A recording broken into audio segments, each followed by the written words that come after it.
Good morning, good morning, good morning. Welcome to the day before Wednesday when all hell's supposed to break loose. Is that going to happen? It is September the 20th here, Tuesday, 2022. Tomorrow, the Federal Reserve of the United States of America will release their latest interest rate The Intact Insurance app is your and tell us what the interest rate's going to be. We kind of know it's going to go up 0.75% tomorrow. Although there are some saying, it would be a better idea if they would raise it 1 percentage point and just kind of get this out of the way here. Let's do 1% now, 0.75% next month, and then let's just call it a day, and we're at 4.5 or whatever we're going to be at, and then move on. I don't think that's going to happen. I think it's going to be 0.75% now and 0.75% next meeting, and then maybe 0.75 or 0.5% the one after that, because they want to measure economic performance and all that good stuff before they make their commitments for higher rates. The thing that no one's talking about, you don't hear it anywhere. I bet you don't hear this on CNBC.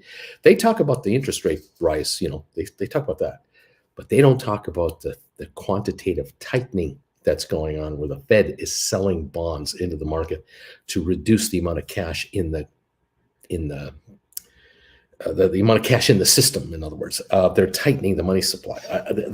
That's not being talked about. Quantitative tightening is actually the killer of an economy. That if you want to control inflation, you want to really choke it off, you tighten money, make it harder to come by. And if you make it harder to come by, not more expensive, harder to come by, there's less of it floating around. And if there's less of it floating around, you can't raise prices because your customer can't afford those prices. And so you hold back, your suppliers hold back to you, and it just goes down the chain. See, here's the other thing. I was talking last week. Some of you may have been here. Pardon me, I'm just moving my chair, but some of you may have been here last week when I mentioned about my dad's music store, when I learned how a retail store actually worked. And this is at the age of 9 and 10 and 11, back in 1965, 66. He sold a guitar one day. I remember he sold a guitar for $99.99. And I thought, this is great. Oh, man, way to go, Daddy. After the customer left, I said, hey, Dad, this is fantastic. You made $100 today. He said, no, I didn't make $100 today. I said, well, what do you mean? You sold a guitar for $100. You've made $100. No, son. No, the guitar costs us $55. I have to replace this guitar now with another guitar because I can't not have inventory. So we have to take $55 from the cash register and give it to the guitar company distributor to replace the guitar with a new guitar. So we made $45 on the guitar. I said, oh, well, okay, you got $45 today. He said, yeah, but I don't get to keep the $45. I go, Dad, what is wrong with this picture? You had $100. Now you got $45 and you can't keep that. What happens to the $45? He said, well, first of all, we pay rent in this location. And, if it's $600 a month, this is 1965, this is $600 a month, it's $20 a day in rent. So that leaves $25 just off of this one sale. If this is the only sale we have $25 left over. And then from there, we have the electric bill to keep the lights on. It's like $1 a day. So we have $24. Yeah. And then we have business taxes. It's like $1 a day. We have $23. And I'm just watching this money whittle away. He says, then I have my manager over here who I have to pay. He manages the store. We're open 6 days a week. I pay him to be here because I travel, selling musical instruments, and he runs the store while I'm away. And whether I'm here or not, I still pay him because he's standing right over there. And he gets so much money every day. And I'm thinking, Dad, you're losing money left, right, and center. And he said, well, the secret to the plan here is to sell more than just one guitar today. So this was one sale, then it adds to the pot, but we need more sales than this. And even if we just sell a music book on Beatle hits, we get $3.95 for that music book. we'll make about $2 profit on that. And if we sell a set of guitar strings for $4.99, we'll make about $2.50 on that. And you sell a harmonica to somebody for $4, we'll make a couple of bucks on that. And that's how we do it. We cobblestone together all these sales. And at the end of the day, we go, what was the total today? Gross sales, less cost of sales, less fixed expenses, and what's left over. I'm like, man, this is complicated. Like at a lemonade stand, all you need is water, access to a table and a couple of chairs and the pitchers and some paper cups, and you can make all kinds of money. He says, yeah, because you're doing it on our front lawn and you're not paying any rent. And mom is buying the lemonade at the grocery store. You're not. You're using the lemonade we're paying for. You're getting all the margins. I said, man, I got it going great. This is fantastic. He said, that's the difference between one and the other.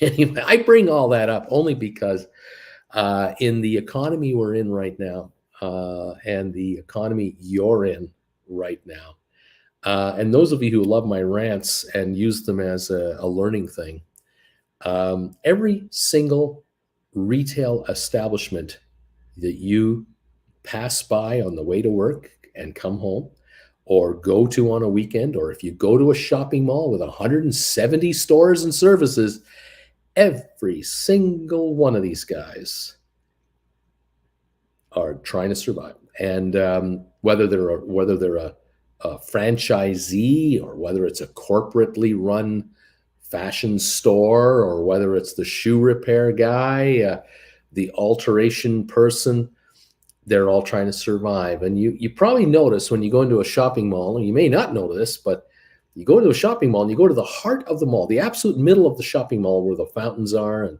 where most people congregate. Take a look at the stores all around the what's called the expensive part of the mall, where the rents are the highest. And you'll find the same thing at every shopping mall. The stores that can afford the highest rents are the stores with the highest margins on their merchandise. Those are the ones, and they're the ones with the highest gross sales as well. So not only do they have margins, they have gross sales on top of the margins, and they can afford the top rent.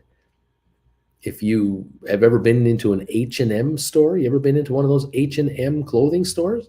They're everywhere. These guys, I believe it's a Norwegian company, if I'm not mistaken. I believe it's based in Norway. Jennifer and I, and Jennifer Jr., we were in Zurich this summer. Sounds so fancy, doesn't it? Well, I was in Zurich this summer, and we were downtown. Anyway, downtown Zurich, there's an H&M. 4 stories. A 4-story store with elevators and escalators. You know how much it costs to run an escalator 52 weeks of the year? The licensing and the maintenance you have to pay? It's a bloody fortune. There are 4 of them going up and down inside one store. Plus they had an elevator because Jen was in a wheelchair and they had an elevator, no problem. You can go up anywhere you want. They're selling cheap clothing. H&M does not sell Chanel or Ferragamo high-end fashion, $1,800 jacket, $500 sweatshirt. And we're talking $19.99 here, kids. $29.99, $39.99. We're talking discounts. And inside the Zurich edition of the H&M store, prices are the same as in Calgary. That is a volume store in one of the most expensive real estate spots on the planet. And they make a margin. And I as a retailer, sit there and go, good God almighty. They're selling something for $29.99. What kind of margin has to be in that item for them to have 4 floors of escalators, an elevator system, all this staff, all that rent, all that overhead? Oh, I know. You get the clothes made in Bangladesh. You get the clothes made in Pakistan. You get the clothes made in Sri Lanka, where the workers are getting $2 a day to work 12-hour shifts. And the items are coming off the line where this thing retails for $30 or 30 Swiss francs. It's imported for 2 Swiss francs. The material is 50 cents, so half a franc. and the rest is labor and shipping. In bulk, I mean, H&M is ordering 50,000 blank blue sweatshirts at a time in various sizes for worldwide distribution. That's a whole different ballgame. My dad's music store was a mom and pop shop. It was my dad's store. That's it.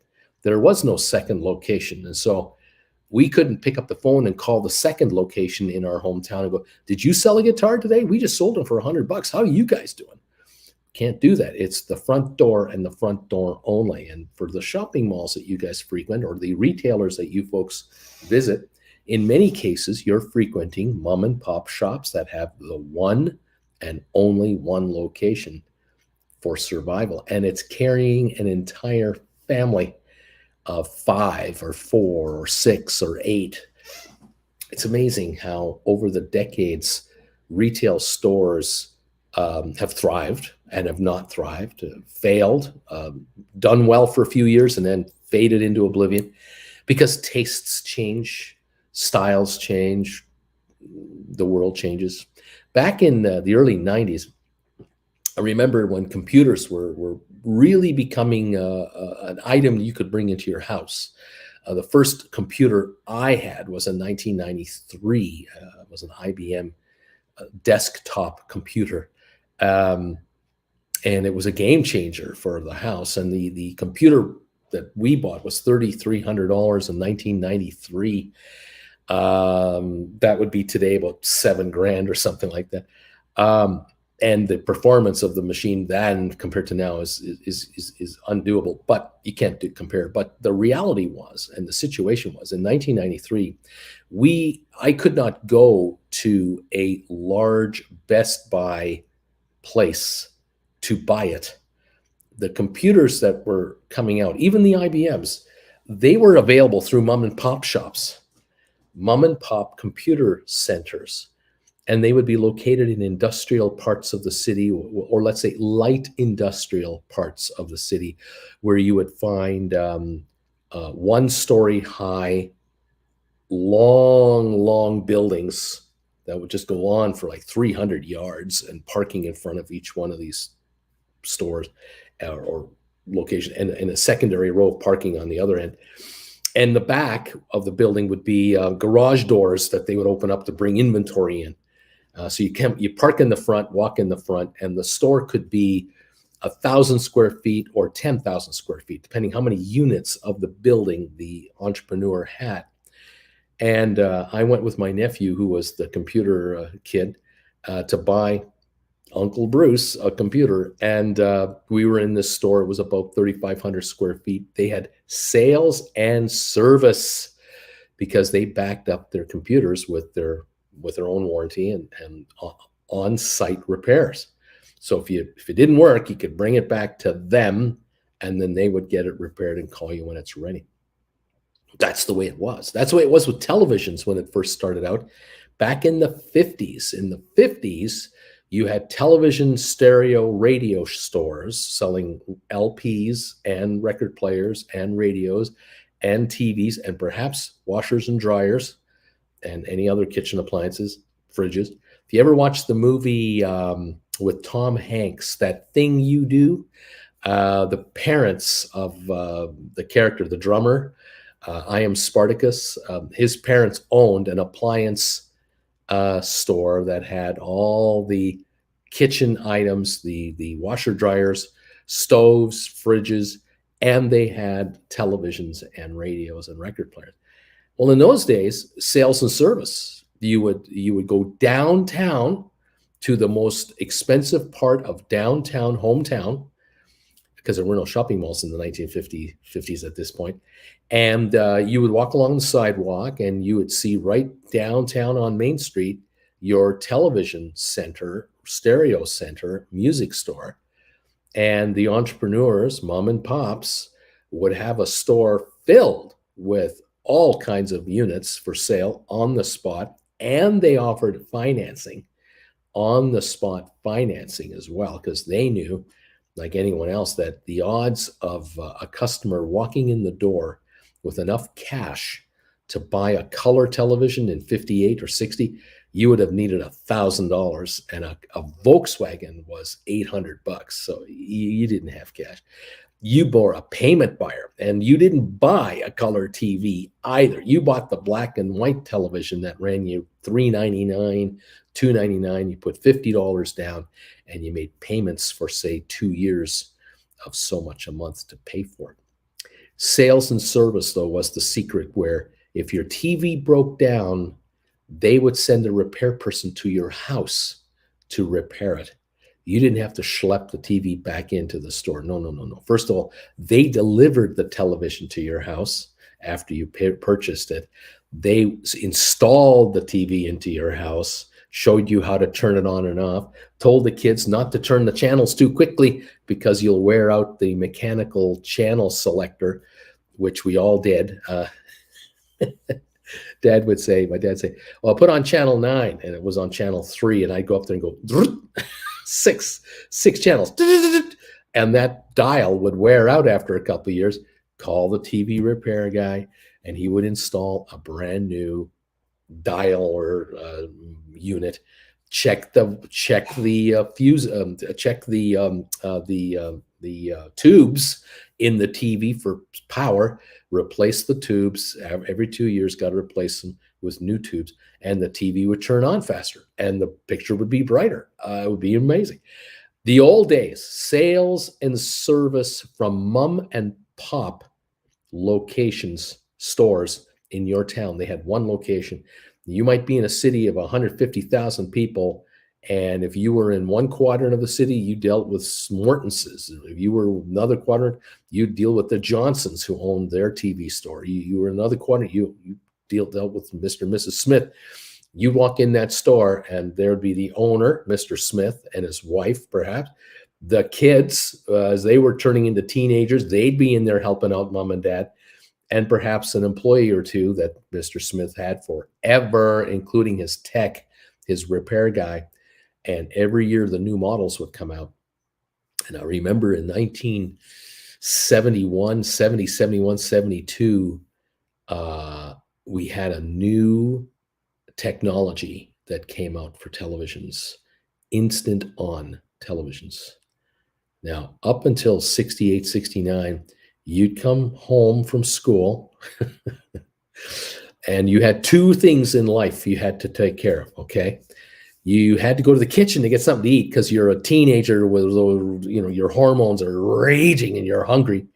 So you're going for the kitchen, but on the way to the kitchen, you would go through the living room and you would turn on the TV, pull out the knob, turn the knob, if you had a remote, you'd click a remote, you turn the TV on. And then while it's warming up, you would go into the kitchen and make yourself a sandwich, because it was 3:30 in the afternoon and dinner wasn't until 6. That was like forever to wait for dinner.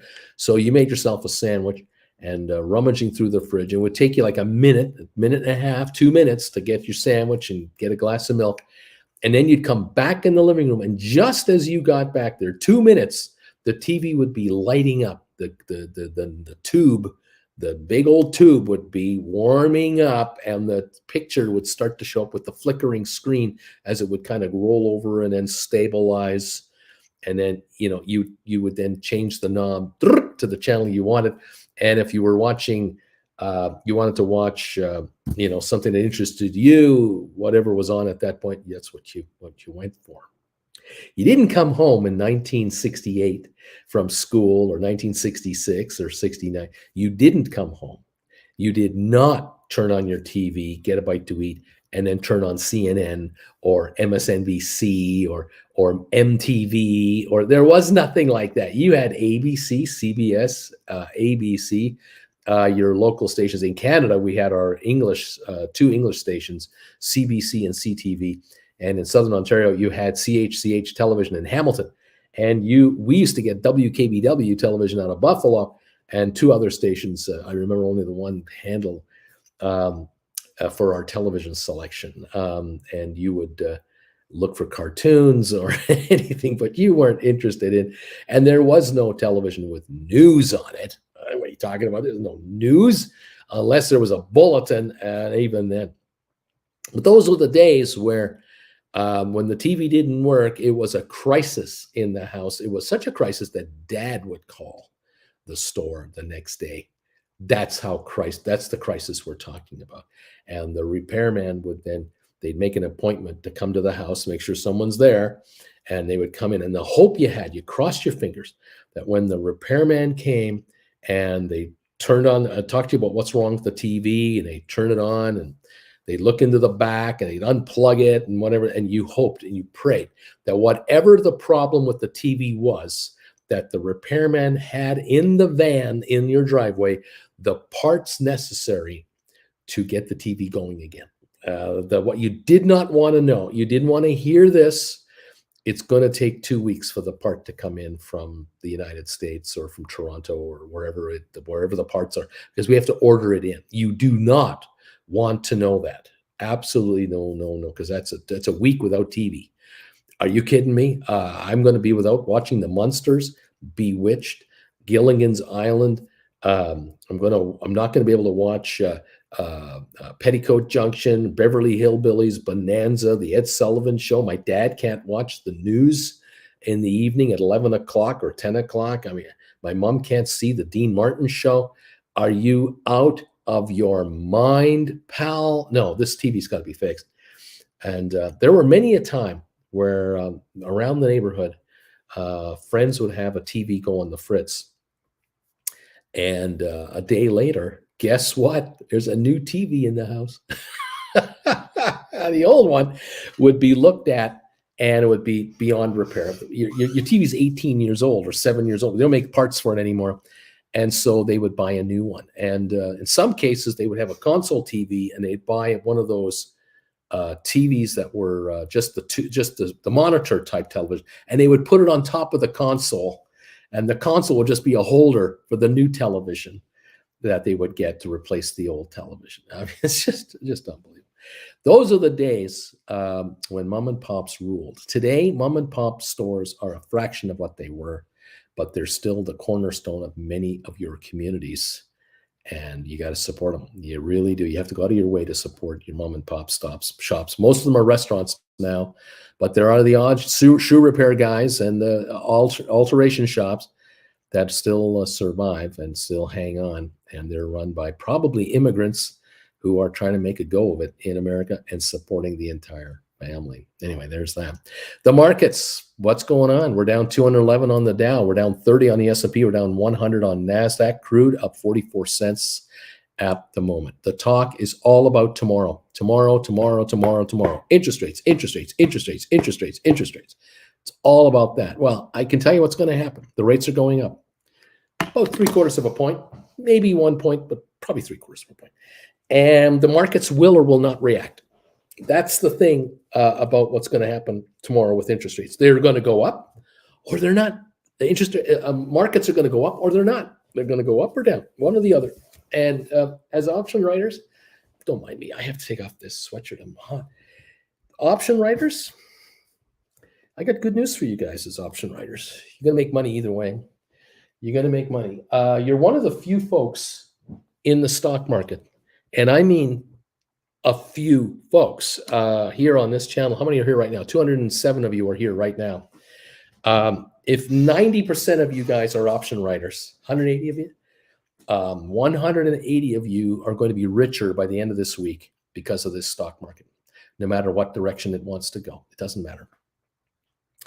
And if you're the other 20 some odd who don't write options and you're wondering what the hell is he talking about? How can he be so sure that, most of his viewers are going to be richer? You have to learn how options work, and you have to put in some time to understand how options actually function. And you have to understand where they come from, because stock options are not out there like stocks are out there. With IBM shares or Apple shares or GameStop shares or SoFi shares, they're always out there. And they'll always be out there. They trade all the time, back and forth. They don't disappear into thin air unless the company buys stock back and retires shares.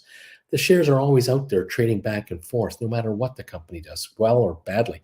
Bed Bath & Beyond, they haven't reduced their share count in the last 6 months because they're having a tough time of it.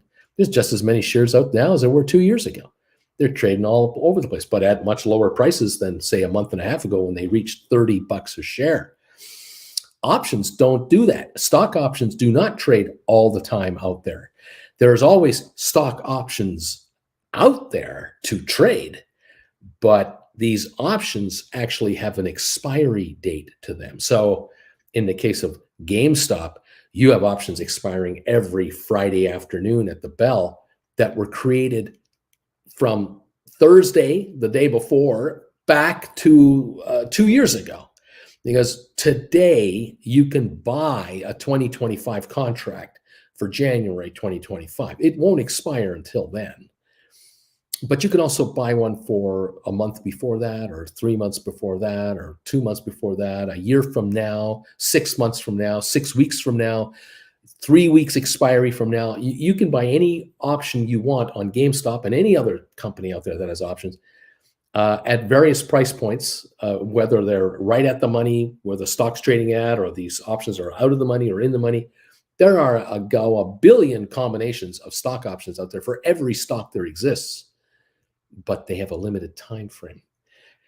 And this is the big game that we play here. And this is the game that is played by hedge funds, pension funds, mutual funds, all kinds of investment funds, and you as now miniature portfolio managers. You too can write stock options, just like the insurance companies write them, just like the bankers write them, just like the mutual funds and pension funds write them. The difference is you don't own 500,000 shares of Apple. You own 100, 200, 500 shares. You own 1,000 GameStop. You own 300 GameStop. You own 100 GameStop.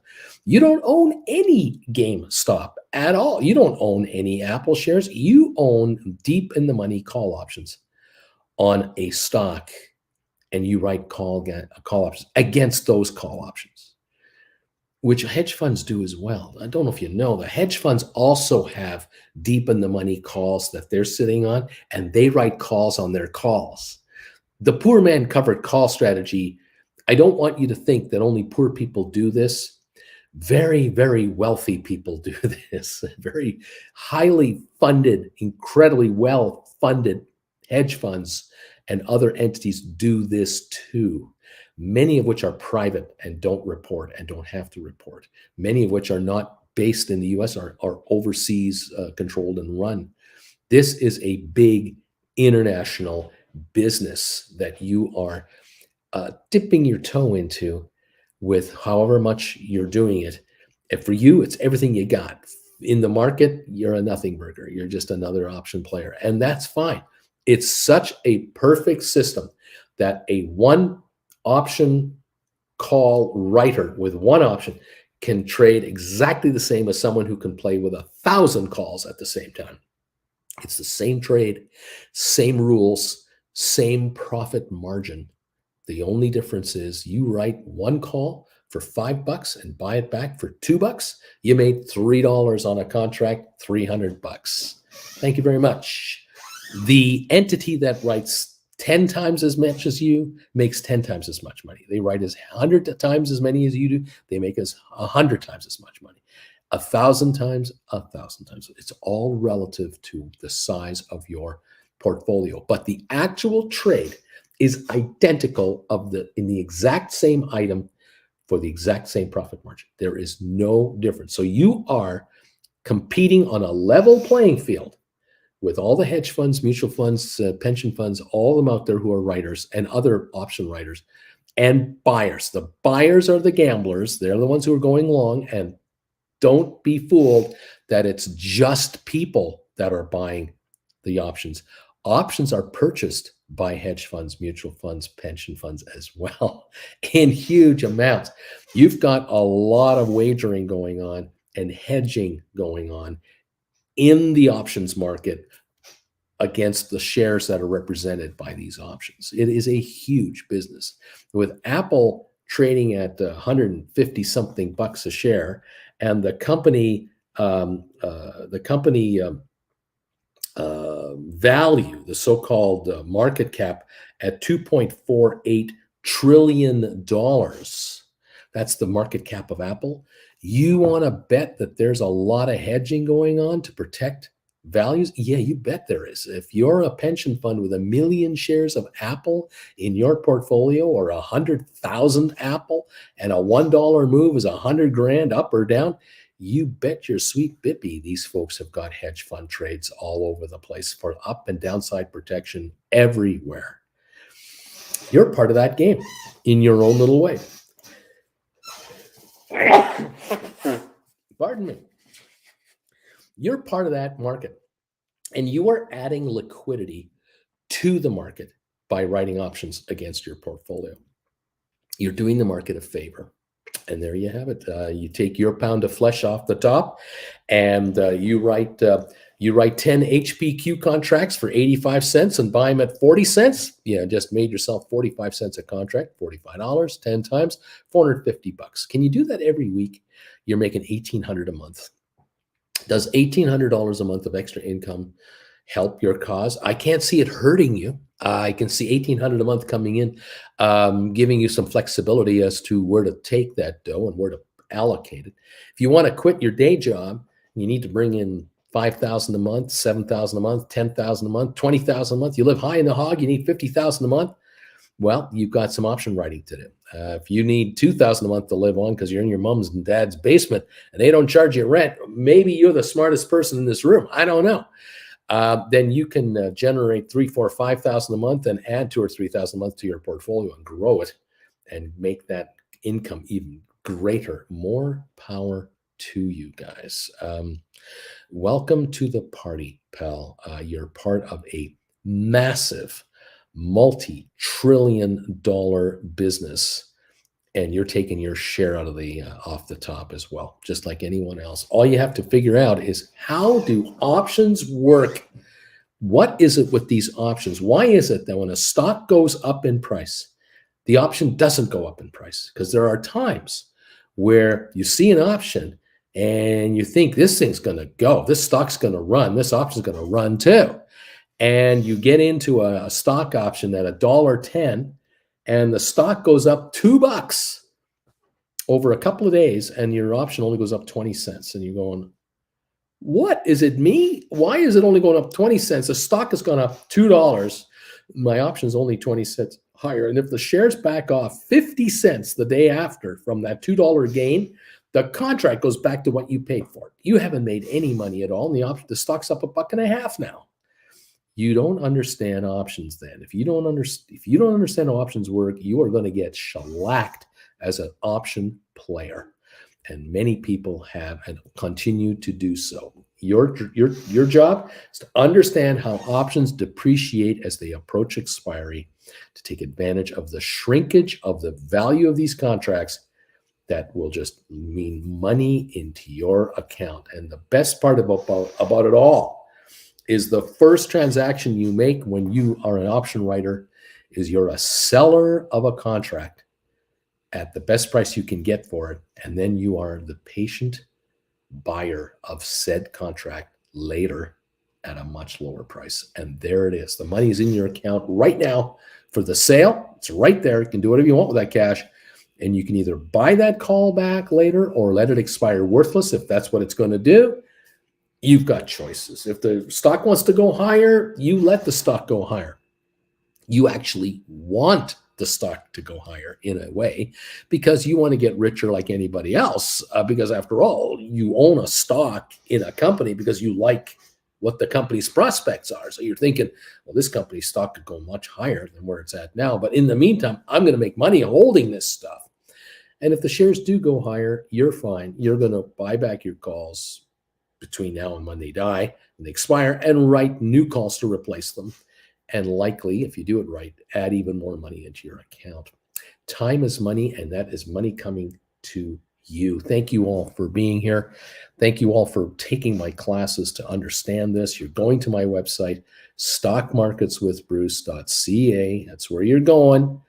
And you're noticing that if you go to this website, you'll find the homepage of the website, and you'll find my happy face. There it is right there. Hey there. And on the top right, you'll see the headings, one of which is classes. And you hit that tab and bingo, here you go. Here are the classes. Scroll down, and there are 13 of these for you that you can take whenever you want, anywhere from an hour and a half to 2 hours, 10 minutes long each, something like that. They'll run you $100 each, and they can make you thousands.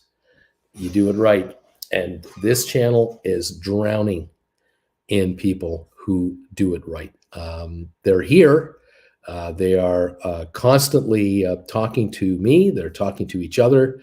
They'll talk to you about how it's going and what's the right way to go, wrong way to go. And a whole bunch of these folks who have the thumbs ups going here, like Jennifer and Moonman Moo and others, these are members of the channel. These folks are members of this channel. Not only have they been making money writing options, they've decided they're going to become members of the channel so they can talk to each other here live on this broadcast during market hours. They can also ask me questions about what's going on, what do I think they should do. And for the measly price of admission into the membership, into the club, they're making hundreds of dollars for every dollar they're spending to be here. It's phenomenal. They'll tell you themselves. You don't have to take my word for it. They'll be more than happy to tell you. They talk about the trades they make on this channel. They'll tell you what they wrote 2 days ago and what they're buying back today, or they'll tell you they wrote a contract a week ago and they're buying it back today. They'll tell you that they wrote a contract 3 weeks ago. The stock went up.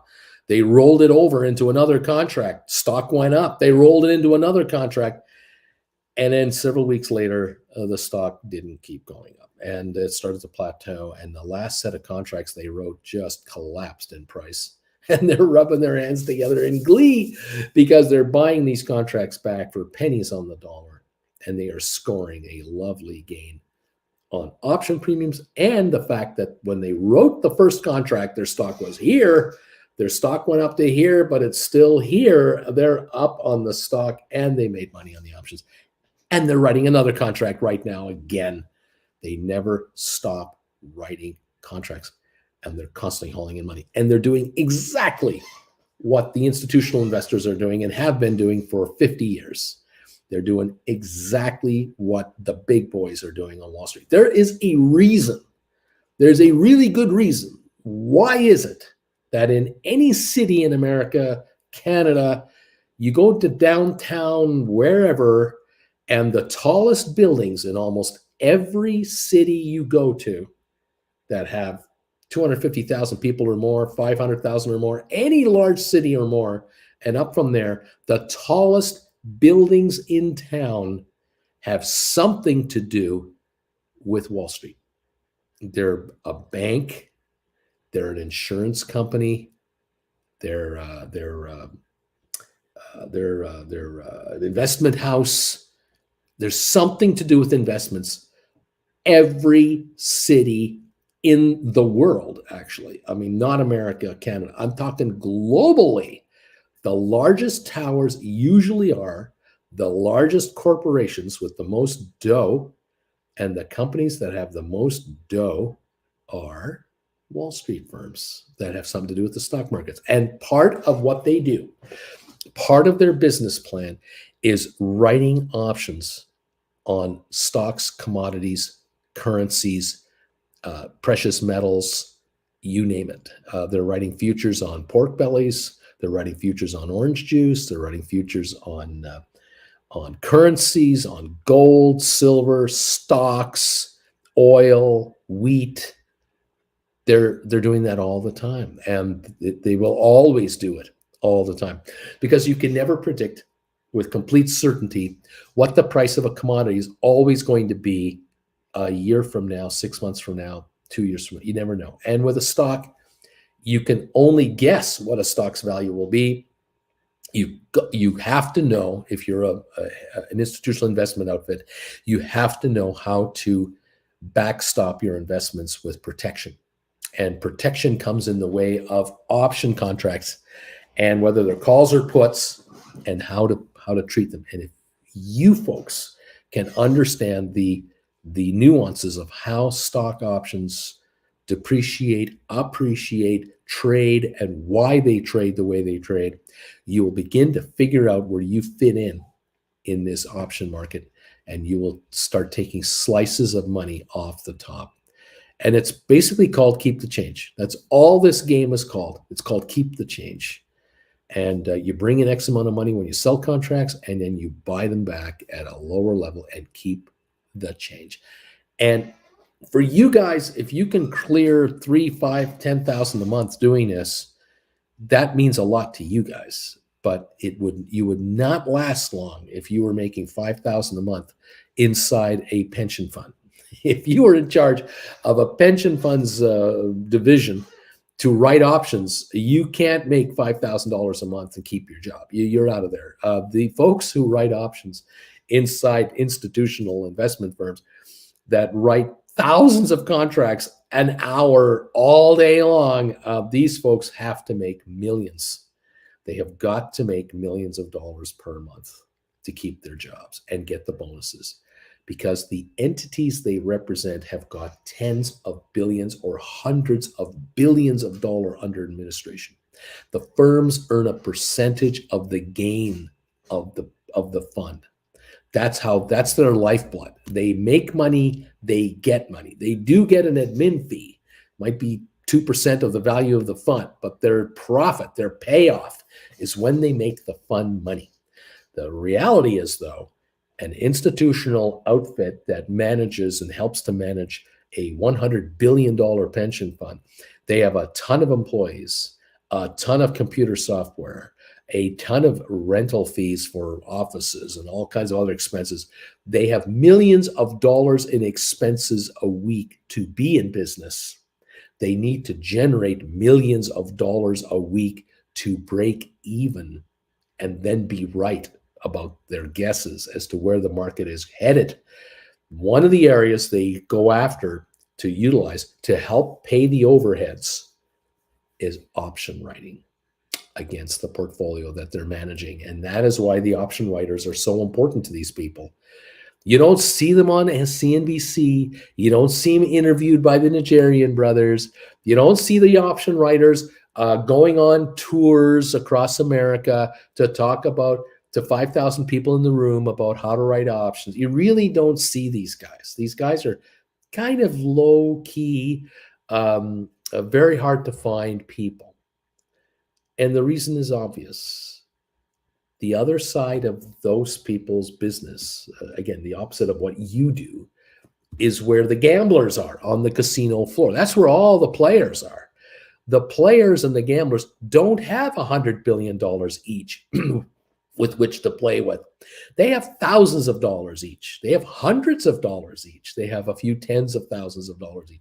These folks are the folks willing to take a long shot gamble on call options or put options and to guess the direction of the market. And they're prepared to put down $1,000, $500, $5,000, $50,000. They'll throw money on the table to take calculated guesses on the direction of markets, indexes, and individual stocks, and commodities of all kinds. And the institutional creators of the options, and you guys, the creators of these options, giving them something to play with. And these folks take tremendous risks. They risk everything on every purchase they make. When they buy $500 or $5,000 of options from you, they are aware they could lose all of that money. The moment they own those contracts, they've got nothing. They could be wiped out. They're willing to take that gamble. Why? Because they have an opportunity to leverage their $5,000 into $7,000, $8,000, $10,000, or $20,000. If they're lucky enough and the stock does what they want it to do in time, they could make money on these contracts. The reality is, unfortunately, 90+% of option buyers lose money.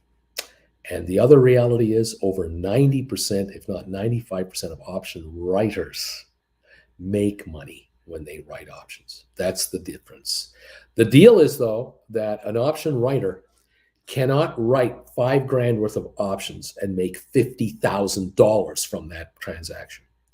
The reality is if you write options and haul in $5,000 in premiums, cash into your account, The most you can make is $5,000. That's the most you're going to get out of that trade. The likelihood is you're going to sell contracts for a certain price, and you're going to be tempted to buy them back at a discounted price that might be half the value, a third the value, a quarter of the value, 10% of the value. You might end up with $1,000 where you buy back the calls and keep the change, $4,000.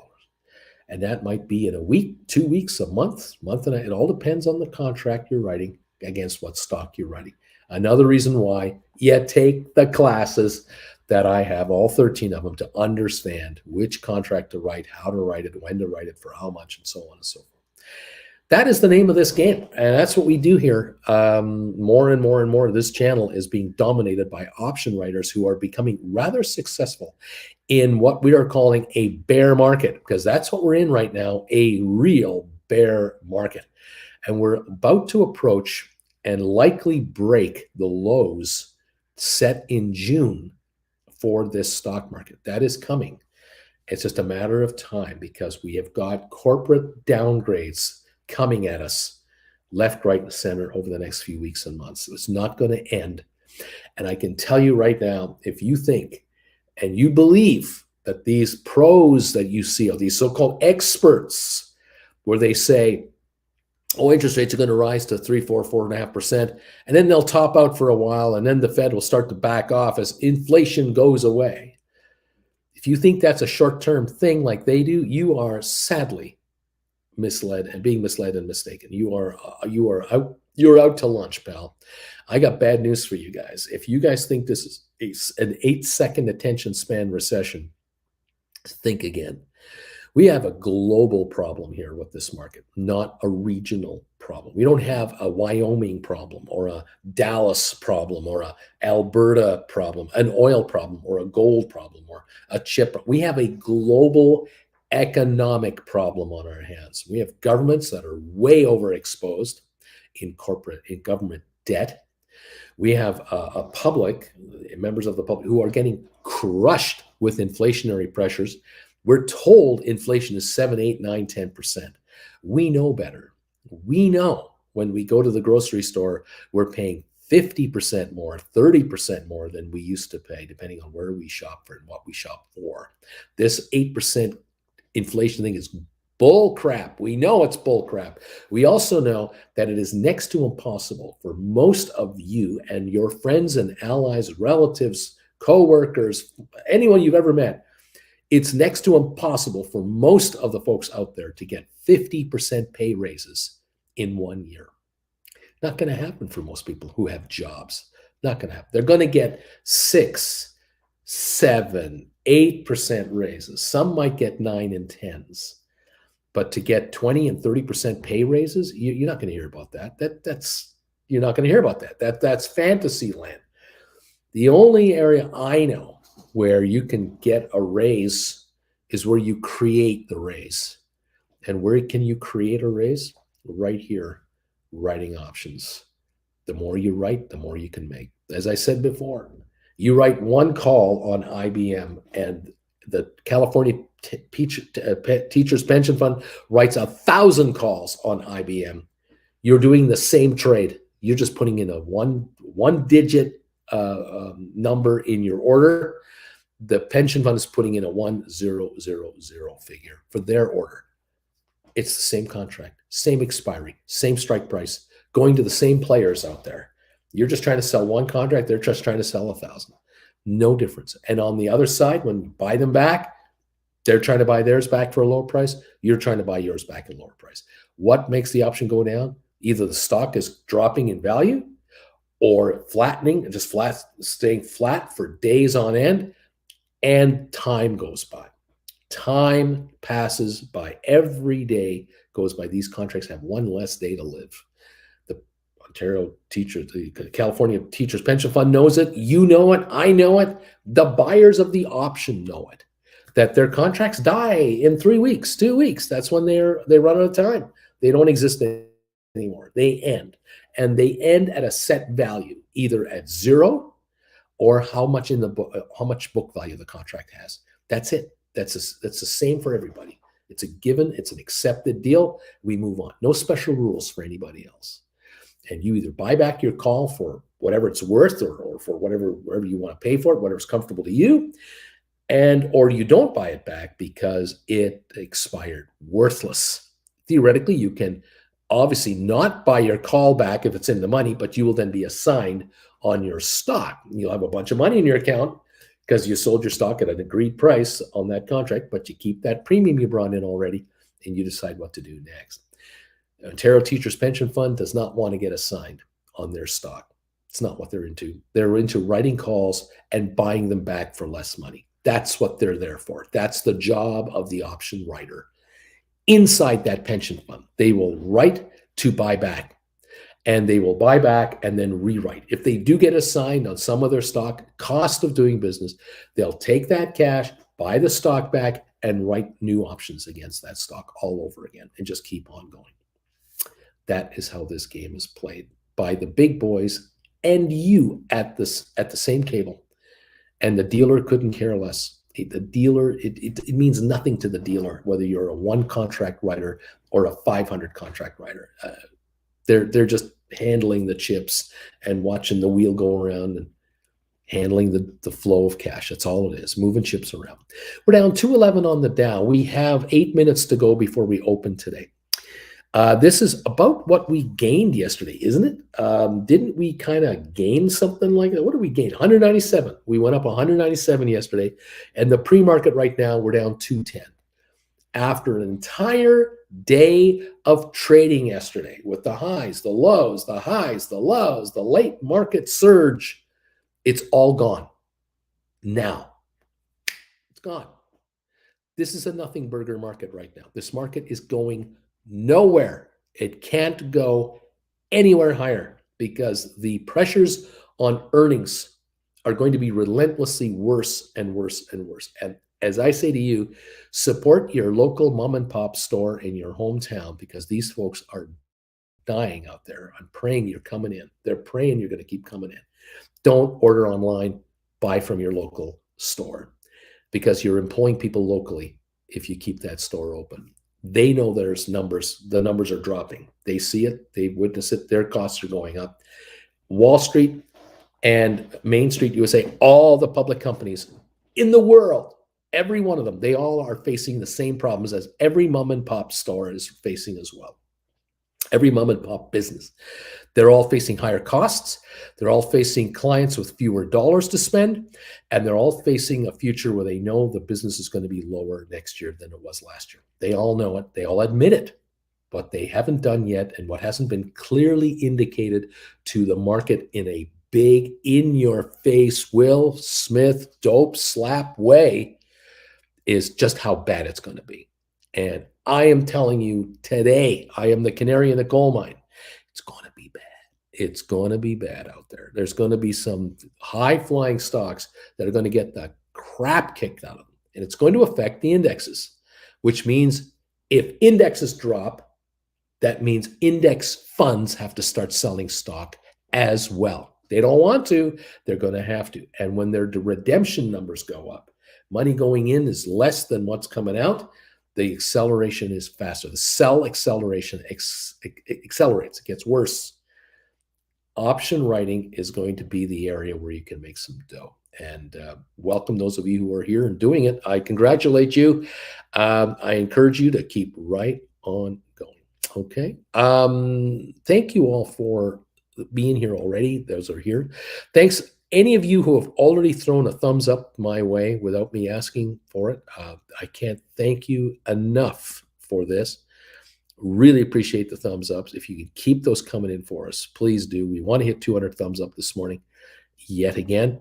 Give us some, it helps us with momentum with the YouTube channel and with 100 million channels out there and billions of viewers. And oh my God, I don't know how big this thing is.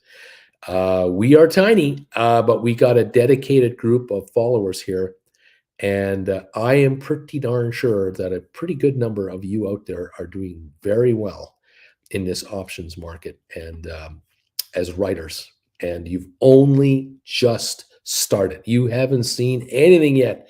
I am pumped about your upside potential here. Thank you all for hanging around with me. We have 140 thumbs ups with 5 minutes to go before the market even opens. There are 259 of you here. Get off your duff and hit that thumbs up button for me. I'm telling you, give me a thumbs up. No, I'm begging you. I'm asking you. Please give me a thumbs up. Let me know what number you are if you want. And thank you all. Constantine, number 130. Thank you. Thank you very much. Every one of you guys. Oh, are we going to have fun here? Oh, are we going to have fun? Troy wants to know, if a poor man cover call gets assigned, does the brokerage auto-assign the leap option to cover? No, it depends on the firm, but generally no. What happens is you own a deep in the money call option. Let's say you own Apple, 110 Apple call, good for a year out. And you've written a 150 Apple call against that call option, right? And Apple goes over $150 a share and you get assigned. You get bought out at $150. Now you sold the contract for $3. You get to keep the $3. You get the $150. You get $153 a share in your account right now. You did one contract, you got $15,300 in your account. You're short 100 shares of Apple right now. You are short 100 shares. You have the right at your choice. You could contact the broker and say, I would like to buy 100 Apple by exercising my deep in the money call option at 110.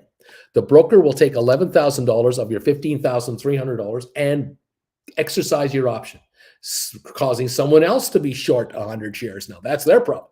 Now you got your 100 shares back. You don't have a deep in the money call. You haven't written anything against it. You got your shares. You got a cash balance, and we move on with life. There's one catch. Okay, that deep in the money call you bought, how much did it cost you when you first bought it? Okay, if you spent $4,000 to get it, and now you're spending $11,000 to exercise it, that's 15 grand of your money into that deal. You got 15 grand from the exercise of the contract you wrote, so that's a break even. Oh, and you also got the $300 option premium. You're up $300 on the trade. So in theory, you had 4 grand lying around. You bought the deep in the money call. You then wrote a call against that call. You got exercised, and it's all said and done. And what's in your account? $4,300. You're up $300. What are you going to do now? You're probably going to buy another deep in the money call for hopefully about $4,000 and then write a new call against it. But if you didn't exercise your call, and I recommend you don't exercise your call, I recommend that you were taken out, you got $150 for your stock because you got exercised, buy the stock back on the open market. Just buy the stock back on the open market. You have 15 grand in the account plus the 300. You got 15,300 sitting there. You have your deep in the money call over here still. You can write a call against that call. First, you got to buy the 100 shares back to be flat. So the next morning, you buy 100 shares back of Apple. And now you write a new contract. And it might be a 152. It might be a 154 because the stock went up. So you're now writing a 154 call option because your stock went up to 152. All right. But one more thing, just one more thing. You bought a deep in the money call option for $4,000 because when you bought that call option, the stock was probably trading 149 and you paid 4 grand to get a 110. And then you wrote that call. You still have that deep in the money call, but your stock isn't at 149 anymore. It's trading at 152. You're writing 153 contracts or 154s. You've gone up $3 in value on the stock, which means your deep in the money call is deeper in the money. It's worth $3 more than what you paid for it. So you're up 300 on that call. You made 300 on the call you wrote. That's a gain of $600, 300 in cash, 300 in value. And now you're writing a new call for 153. Stock wants to go to 155. What do you care? Great. Okay. My deep in the money calls even more in the money. And I get exercised again. Okay. Take me out at 153. I'll buy the stock back and I'll rewrite 157s. My deep in the money call is now up $600-700. And I've been making money in these options and I'm rolling into new ones. I don't care. I am happy that it's going up. I keep getting richer. Welcome to the party, everybody. Nice to see you all. There's a lot of other things to think about with these options. It's not as cut and dry as maybe I'm making it. hence the 13 classes that you should be taking.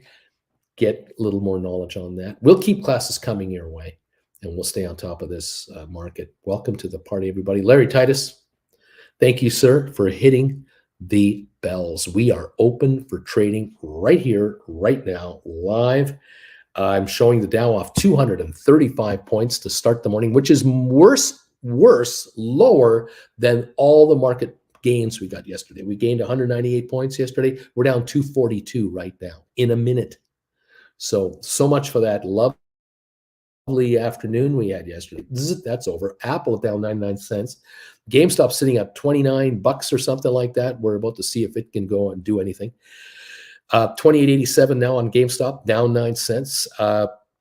We got the Dow down 260. We have S&P down 32, NASDAQ down 96, oil down 74 cents. Down we go. Why? Because the Federal Reserve's meeting starts today, runs tomorrow, and tomorrow afternoon we get the interest rate call. We could have a down day today. We could have an up day tomorrow. We could have a break-even day tomorrow. I don't know. We could have another down day tomorrow. If they come out with a 1% increase in the Fed funds rate, they will shock a whole bunch of people out there, and the market will go off 500 to 1,000 points more.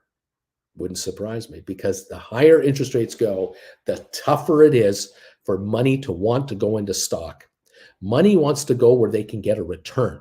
And if the money out there knows, pension money, hedge fund money, mutual fund money, if it knows it can go into a 10-year treasury or a 2-year treasury and get 4.5% or 5% from the American government without any risk, it'll do that before it buys stock in a company that pays a 2% dividend. The stock can't compete once rates go too far too fast. Corporate America has to do a couple of things. One, you want to keep money coming into your stock so your stock doesn't drop in value, you better increase the size of your dividend.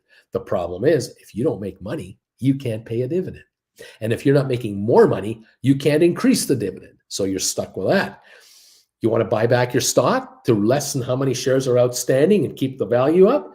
You better have a whole bunch of cash or availability to cash to do it. Now, a lot of corporate America will go and borrow money to buy back their stock because they're worth trillions of dollars, billions of dollars. They'll want to buy their stock back. The problem is, to borrow money at 6, 7, 8%, not a good idea. Because you're borrowing money to buy back stock, but the company now is paying all this interest to these bankers. That's not good. No, you can see the problem that stocks have. The only solution that stocks have to higher interest rates is make more money. How do you make more money as a public company or any company? You raise your prices or you increase your margins.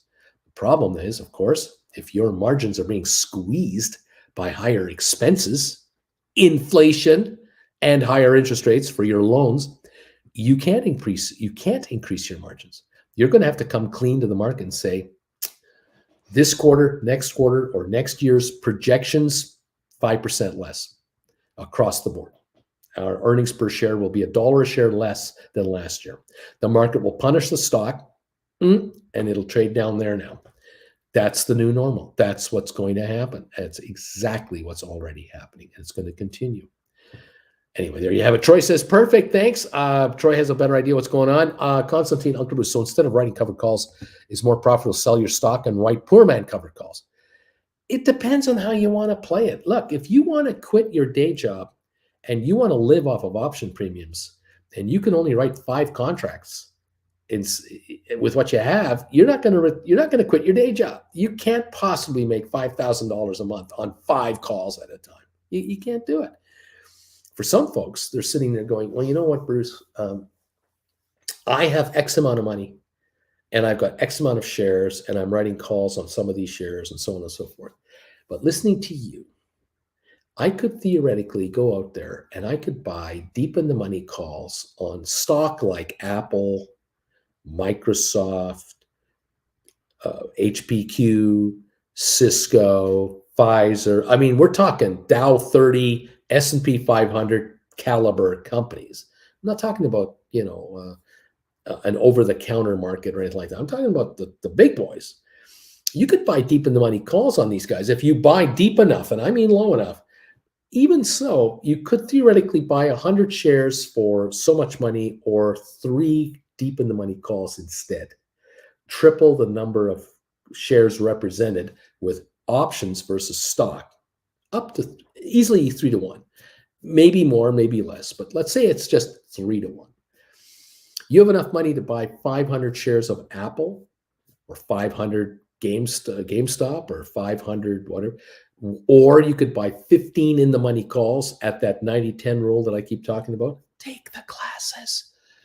You could now write triple the number of contracts. Now, look, am I telling you you can quit your day job because you can write 15 contracts at a time? No. But are you further down the road? Yes, you are. You're 10 contracts further down the road now. Cash flow from 15 contracts is coming in the door versus cash flow from 5, obviously. It depends on the stock you have, how much capital you have, and what's your risk tolerance level. Do you want to own deep in the money calls on Apple where you buy 110s or 120s and you're paying $4,000 to $5,000 a contract instead of $15,000 for every 100 shares? That's a 3-to-1 ratio, maybe a 4-to-1 if you can go into 122s, 125s, but now you're getting closer to the market. The deeper in, the more protection you have. As long as your contract's in the money, you can keep writing. Now, some folks say it's not going down to 125, so I'll buy 125s. I'm happy to do it. If the stock goes to 135, I'll move my 125s to 115. I can always do that. Can you? Do you have the capital to do that? Great. In the meantime, if you can go from, instead of 3-to-1, 4-to-1, and you have the ability to write 5 calls now, and now you can write 20, can 20 calls of a stock you're writing against for 1 or 2 week contracts shrink enough in that time frame to bring out enough cash to you, in other words, keeping the change, multiply that by 20 contracts, say twice a month, maybe 3 times a month, depending on how long these calls are. Is there enough cash flow for that? I would like to say for most of you out there, if you need $4,000 a month to live on, you need to gross $4,000 a month and pay no capital gains on the first $45,000 or whatever it is in the US, or whatever the capital gains are wherever you live. Can you generate $6,000 where you need 4 before you quit your day job? Or can you generate 8 knowing you need 4 and then you can quit your day job?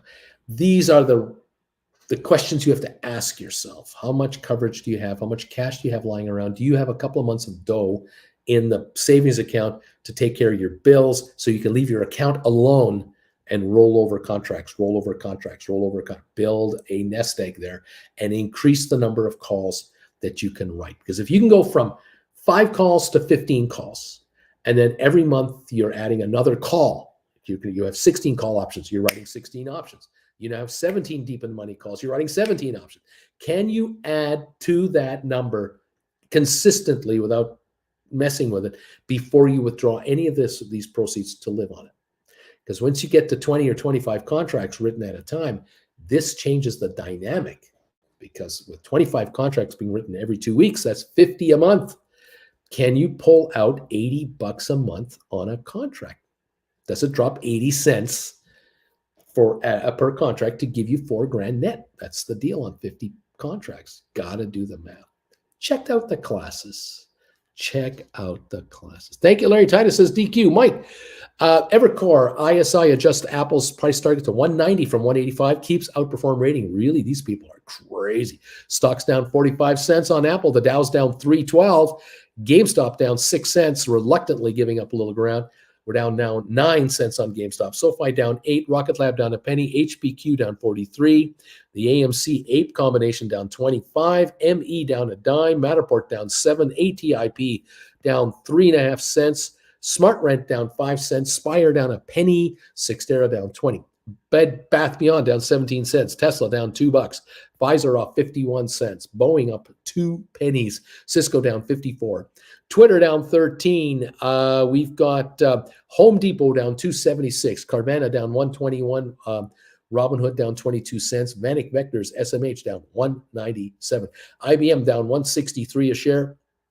Microsoft down 276, Goldman down 435, Google down 114 a share, Amazon down 149 a share, Meta Platforms down 43 cents.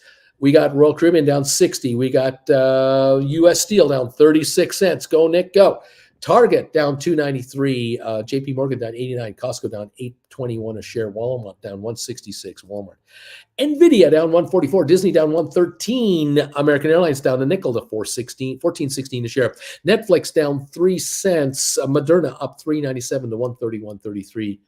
The old Moderna contracts might be written today again around that 135 level, maybe. We'll see how that stock does. 349-point drop on the Dow Jones this morning, with the S&P down 45, NASDAQ down 127, NASDAQ down 1.1%, and S&P down 1.2%, Dow down 1.1% to start the morning. Oil down $1 a barrel at 84.71, and that's where we're at right now to start this morning, with interest rates being talked about tomorrow. The new rates we'll know. Susan shops about, would you guess most cover call writers are writing contracts on leaps for highest premiums? So say SoFi 750 strike. When SoFi hits 750, it doesn't matter if monthly or leap contract, all gets assigned. Well, look at it this way. If you write a leap against SoFi, if you're writing a 750 contract good till 2025, and the stock's at 599 right now, you're not getting assigned. The only way you're going to get assigned is the shares break 750. But even if they do break 750, you're not necessarily getting assigned if you've written a leap. You will definitely get assigned if the shares are at 755 a share, 751 a share on the Friday your options expire. Yeah, if you wrote a 750 contract that expires in a month from now, and on that day the shares are over 750, you're getting assigned. Yeah. But not any contract beyond that. Not necessarily. You might get assigned, but not definitely getting assigned. And you could go months and months and months. The stock could be $8, $8.50, $9, $9.50, and you wrote 750 leaps that have a year to go, and you're not getting assigned because most people don't want to exercise their contracts. They just want to trade their contracts. They just want to buy them for $1 and sell them for $2.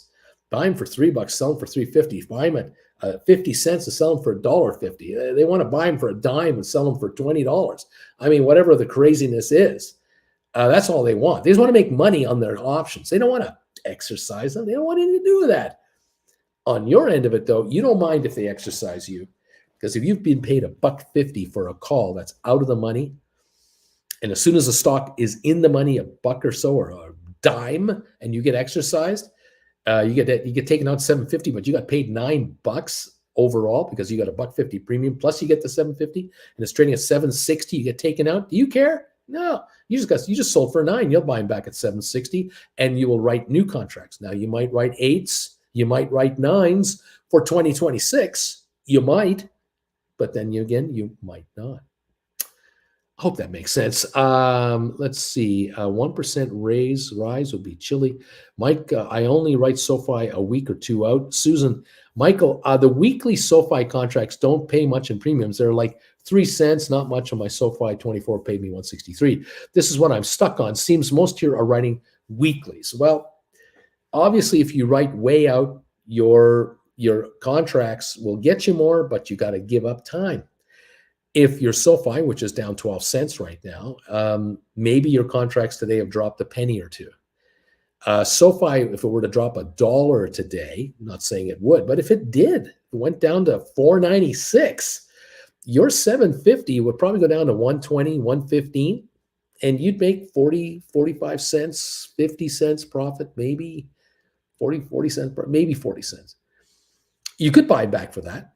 And if the shares recover back to 625, and you write these again for 163, 165, you could play the game of, I'm going to sell them at 160 something and buy them at 120, 130 something. I want to make 30 cents on a flip. Every time the contracts go down 30 odds, I'll buy them back. I'll wait. Stock goes back up. I'll write them again. Stock goes back. I'll buy them back. Stock goes up. I'll write them again. You could play that game with these way out leaps, but you could play the same game with contracts that have only, say, 4 months to go instead of a year and 4 months. You could play January 2023s and swing those. Up to you, whichever option is most comfortable to you.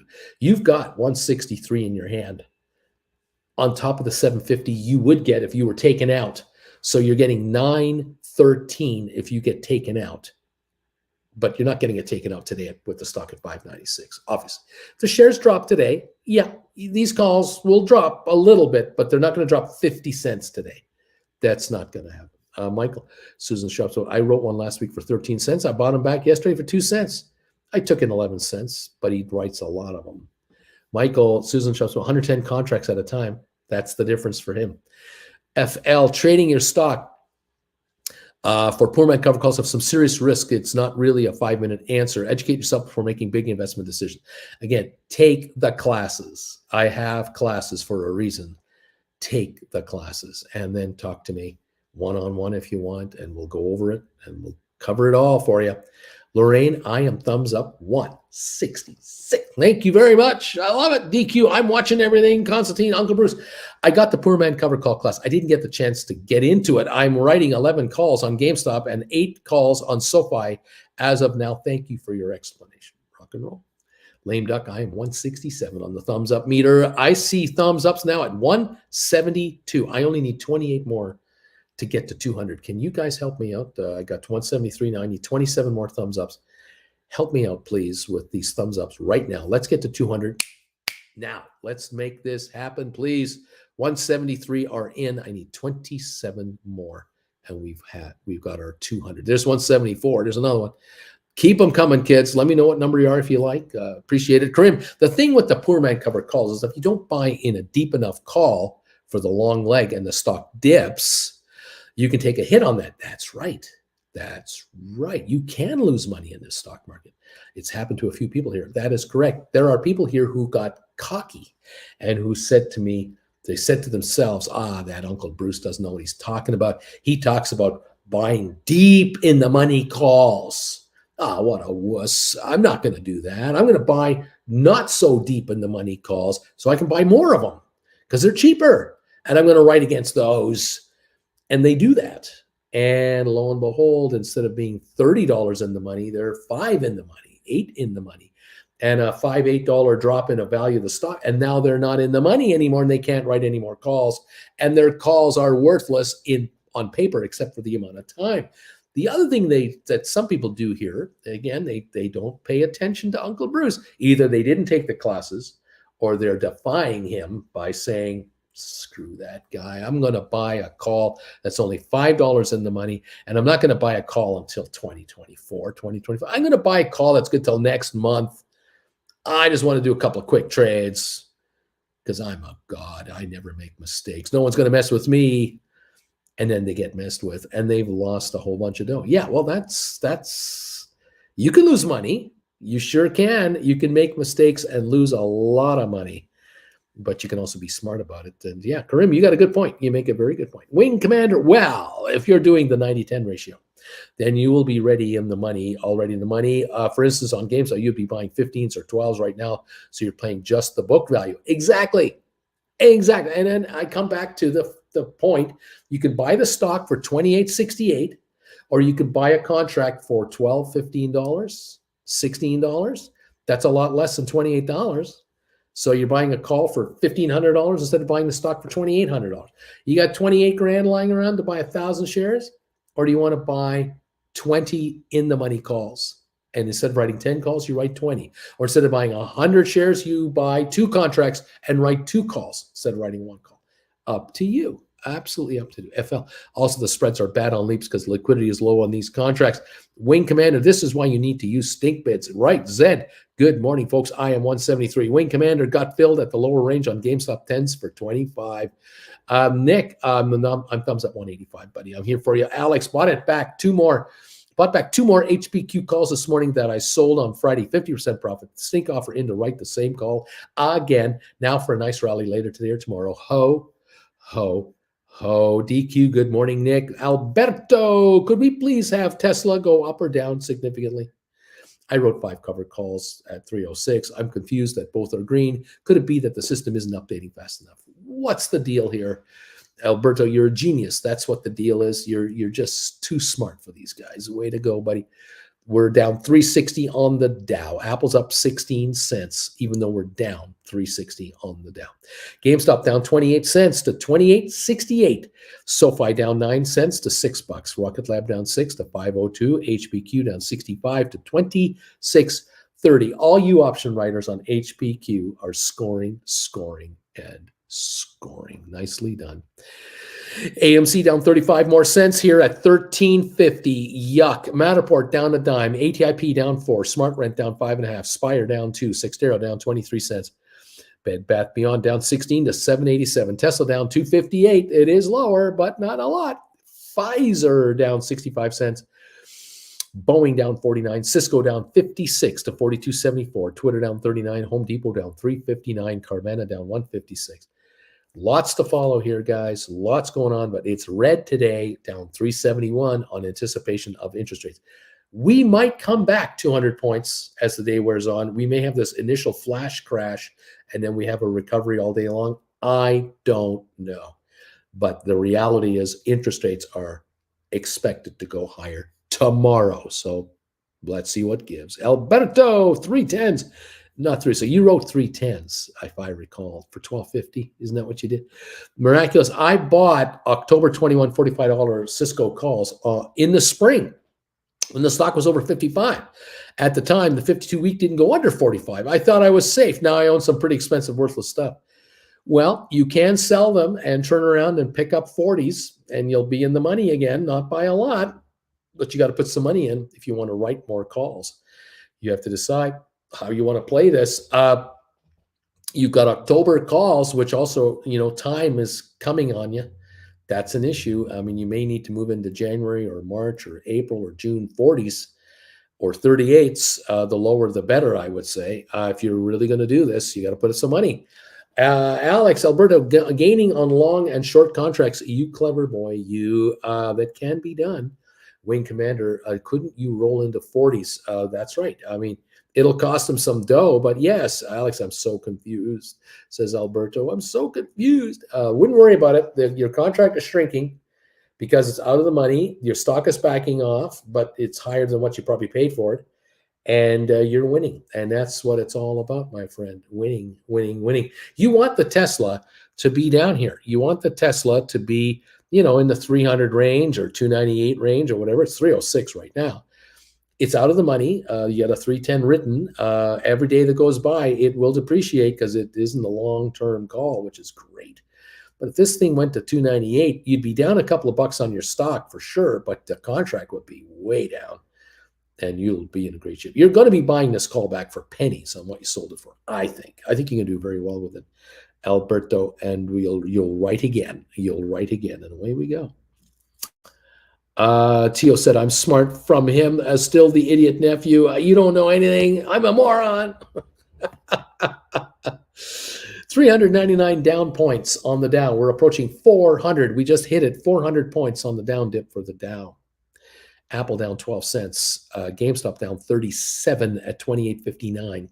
And I'm thinking 28.59 is around the low. 28.51 has been the low here. The volume on GameStop this morning is 291,000. That is a nothing burger. That's not even 75,000 pre-split. We are dead in the water there. There is no support anywhere for this GameStop in any bulk buying mode or anything like that. It's going to go lower. That's what has to happen. SoFi 598 down a dime. Rocket Lab down 6. And we're down 58 on HPQ. How about that? Interesting morning this morning, everyone. Welcome to the party, pal. Dow, the Ford stock is down 9.9% to lead a 483 S&P 500 component losing ground. Interesting. Let's see. So 483 of the 500 S&P stocks are lower right now. That's what that means. Ford is the big loser there. What else is going? Dow drops 300 points as Fed decision looms over the market. Treasury yields are jumping in advance of the decision of what's going to happen with interest rates. That is what is actually going on. Market data. Let's take a look here. The Dow off 376. Interest rates, the 10-year Treasury, 3.586%. That climbed from about 3.47 last night. Germany, 1.95. Yeah, it's climbing as well. It was at 1.80 yesterday. Not good. Well, is it not good? It's reality. That's what it is. It's just pure reality. Rates are going to go higher, and that's the reality right there. Italy 4.2, the UK 3.3. Currencies, the euro 99.77, down a half a penny today. The pound back under 114, 113.96. The government of the UK is going to announce shortly a major support package for its citizens to handle and help handle their utility bills. We've already heard the gruff numbers of about 200 billion pounds. This all has to be instituted and initiated, and that means the UK is going to be borrowing 200 billion pounds to help subsidize this move. It's going to bring it on. It's going to cost a lot of money to the UK government to do it, but it's going to happen, and it's going to cause the pound to drop even more. Do not be surprised if the pound drops below 110. It could well drop below 110 against the US dollar. So watch for that. Prices will be higher over there. That's the bad news. You think you want to go over there for a cheap holiday? Think again. Your hotel bill will be 20% more than it was 6 months ago, which takes away any gain you have from your currency gain on that deal. The inflation rate will be higher and rise faster than the currency will depreciate, and that means a lower standard of living for all. By the way, we have 198 thumbs ups, 199. Right now, we are pushing our 200th thumbs up around. You guys are awesome. Thank you so much for helping me out to get to 200 thumbs ups this morning on This Morning Show. We have 34 minutes left in this show, so let's keep the thumbs up coming if you can. Help me out, and let's push for 225, 250 or more. We love you. Thank you very much for all of it. This is good stuff. Let's take a look here at the markets. My goodness, we've got downward pressure here. Rocket Lab down 7, SoFi down 11, GameStop down 50 cents to 28.47 now, falling off here, down 49.50 cents. We've got AMC off now about 20 cents. Matterport down 7.5, 23andMe down a dime, Spire down 3.5, ATIP off 4.5, Smart Rent down 4.5 cents to 254. We've got Cyxtera down 22 cents to 462. This is the low of all time. Apple up a quarter, Goldman down 586, Cisco down 55, Tesla down 156. ARC Innovation down 82 cents. Microsoft down 197. Bed Bath Beyond down 14. Pfizer down 67. HPQ down 56. Carvana down 128. Twitter down 35. Alphabet, that's Google, down 135. And Amazon down $1.13. There is selling coming in right here from all over the place. And equities are backing off in price, which is what they should be doing on a day like today. Apple, GameStop now down 61. GameStop at 28.35. The low of the day for GameStop, 28.35, as more selling keeps coming into this market. 28.35. The Dow off 370, 1.2%. Right there. The low of the day on GameStop, 28.35, just said a moment ago, and we're at 28.48 right here. So waves of selling are coming in on GameStop as this market is not recovering and holding these low levels. That's what we see. So your GameStop contracts are dropping out there. Any of you folks who were successful yesterday in doing rollovers from 25 to 28s or 26s to 29s or 27s to 30s or 29s, you're all benefiting this morning with a lower stock price at 28.35 a share, as we're watching GameStop jump around here at this lower level right now. 28.39 down 57 cents at the moment. There you go. SoFi 5.98 down a dime at this time. Apple holding a 20-cent gain I don't know how long that'll last. They can't raise prices at Apple, or they didn't. And so I would not be too eager to go super long. Although, deep in the money, I don't mind. And right away. Write 155s, 156s for this Friday, next Friday. You can even write 157s for next Friday. Take the premiums on Apple and enjoy. Very interesting. The Federal Reserve is convening their meetings today. They've started negotiating and discussing the future of interest rates for Americans. And so we'll watch that. 28.35. We're at the low of the day, approximately on game. We're just about there again. Looks like we're coming in with some trading between 28.35 and 28.50 right now. Seems to be the range on GameStop, as a stock has been coming up for sale on GameStop this morning. Apple holding a 50-cent gain to 154.98. SoFi down 8. Rocket Lab down 7. HPQ down 60 to 26.35 on HPQ. There you go. HPQ 15s are probably super cheap to buy as deep in the money calls go. They probably run less than $1,000, which means you can write HPQ calls right now with only $1,000 investment. You could probably pick up HPQ maybe 18s or 20s, and the 20s might run you $700 each, something like that, $750, and you can write on those. That'd be all right. Not a huge investment required to start writing contracts on HPQ. Okay. There you go. What else is going on here? FL, I don't need no heating because I own a fur coat. Nick, I want the gold standards back. Every dollar the mint prints, there was gold to back it up. Otherwise, they have a free reign to keep on printing the damn stuff. Dave, the Mac guy, my SoFi cover calls are teasing.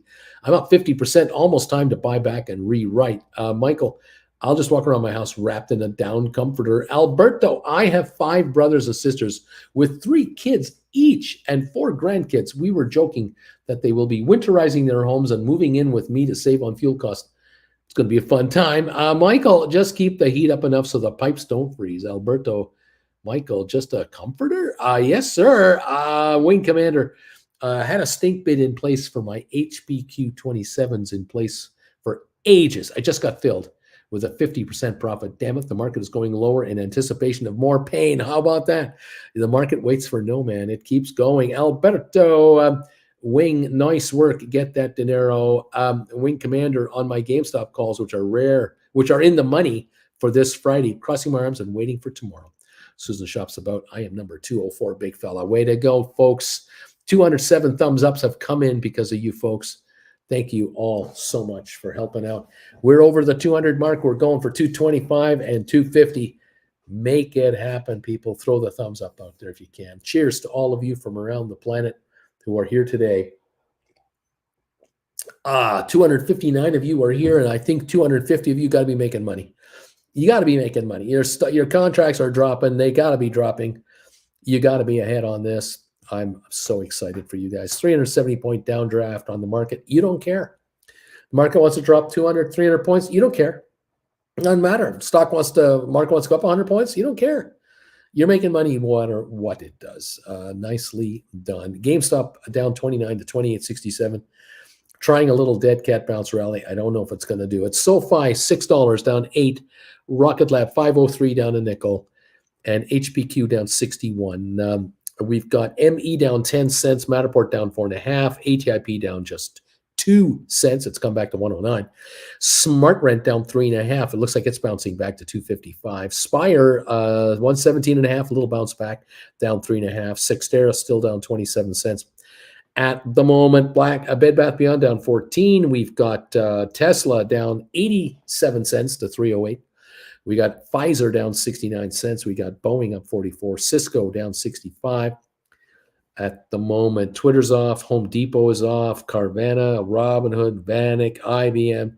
Microsoft is down. Target Where am I here? I'm going to get this market here. Let's see. There we go. Goldman is off 630.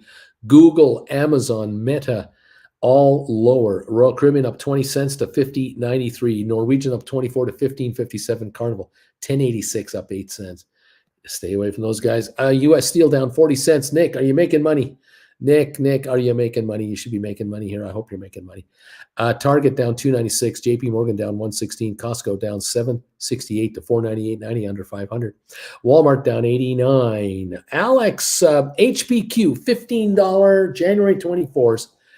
They meet the 90-10 rule. Presumably, it's better to always follow the 90-10 rule rather than average down on $20 per man covered calls.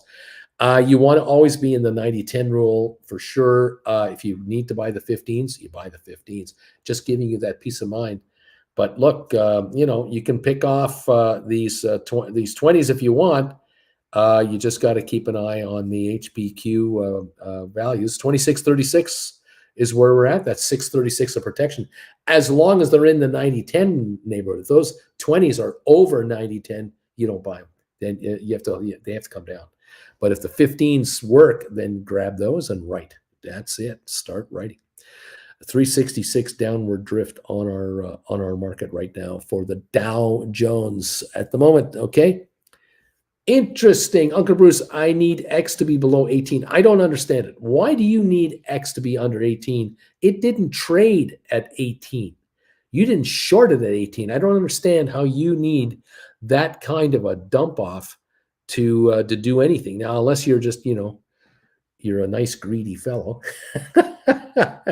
And at 18 or lower, you're making a score. If that's I get it then. I get that. But anyway, 2011 is where we're at right now. The low of 1991. So, Nick, I want you to make lots of money on this. Karim, Uncle Bruce, you got to eat something on the show, man. I need to hear that crunch and chewing noise. Was the best part of the show back in the day. Come on, man. Move to a place with a toaster, would you please? Well, we're working on it. We're working. We'll keep you posted. It's coming, but the old Holiday Inns, and the old Best Westerns and the old, some of these old hotels, they don't necessarily have toasters. So we're just kind of, plugging away here, doing the best we can with what little we have. But it's going to be all right. DQ, Karim, just go watch an old show. Just watch an old show. DQ's laughing. What are you going to do? We've got this market now. Where are we at here? We're off 354 and Apple up 45 cents. GameStop is down a dime, just a thin dime, as giving it back a little bit. We'll see how long this lasts. The GameStop now at 28.85.86, up down a dime on the day.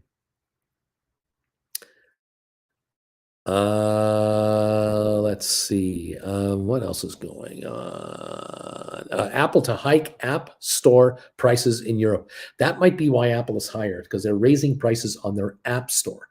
But something tells me that that is only a preventative measure to take care of losses or monies they've been losing with the cheaper prices they've had. They've been losing against the currencies. And so they're just raising prices to meet the currency fluctuation. Don't think it's going to make them an awful lot more money. So the stock might be rising on the wrong reasons. I don't know. We'll see. GameStop 28.88, down 8 cents. The Dow off 350 right now. That's what we got. Let's see here. Ameritrade. Nick is saying Ameritrade tells me it has to be below 18 to be in the green. Makes no sense to me for that to be true. I mean, you sold it yesterday in the 20s, didn't you? So I don't understand about that. I don't get it. 356 drop on the Dow Jones now. Apple up 43. GameStop now down 19.